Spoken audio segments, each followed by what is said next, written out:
Достор келгиле. Бу шаардын пробка деген маселесин дагы бир жолу карап көрөлү, картадан карап көрөлү. Могу Лев Толстой деген көчө. Карап көрөлүчү, мына кайсы көчөлөр өйдөдөн ылдыйды көздөй, ылдыйдан өйдөнү көздөй кесет экен. Мына караганда эле биринчи Садыгалиева кесет, анан кийин могу рабочий городоктогу Асаналиева деген кесет. Ары барганда мына 2 күн биз пробкада турган, могу саммиттин айынан. Билинка деп коебуз, Манаса деген көчө, Чыңгыз Айтматов көчөсү. Ушул кесет. Ары барганда мына Лагвиненко өйдө кетет, Панфилова ылдый кетет. Ушул көчөлөр односторонний да булар эми. Анан Советский, ар дайым ушу пробка жаралган көчө дагы Советский. Правда мосттун асты менен кетет. Анан ары барганда мына 7 апрель кесет. Ары жакка жылсак, бияктан карта бүтүп калды.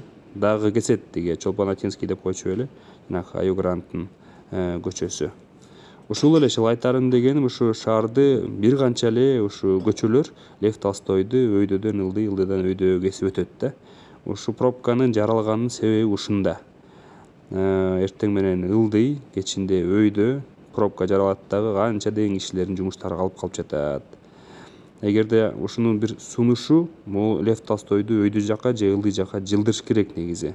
Бул Лев Толстойду эмес, бул темир жолун. Ушу темир жолдун айынан болуп атат да ушунун баары. Курулуш компанияларына айтса, келгиле могунун астынан бошогон жерлерди силерге сатабыз. Силер ошол акчага темир жолду которобуз дей турган болсо, эмне деген жолдор бошойт эле. Мореке майда чүйдө көчөнүн баарын көрдүңөрбү? Ушу кеспей турган көчөлөрдүн баары тең кесип калат эле. Монун баары тең кесе албай турат. Лев Толстойду пересходить албай турат да, монун баары мына. Муну көчүрбөсөк болбойт. Тыгын жылдан жылга узай берет. Анан монтип машинелердин номерлерине жараша, четный, нечетныйга жараша уруксат беребиз, бербейбиз деген бул болбогон нерсе. Бул социалдык нааразычылык алып келе турчу нерсе. Адамдардын жумуштарын тез бүтпөй турганына алып келе турган бир нерсе. Анан дагы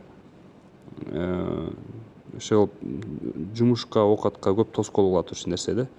Биз ушу жумушту башка жерден чечпей, наоборот адамдарга тоскоол кылганды көп үйрөнүп алып турбуз. Сунуш ушундай. Лев Толстойду жылдырыш керек, астынан чыккан участоктарды строй компанияларга бериш керек, үйлөрдү куруш керек.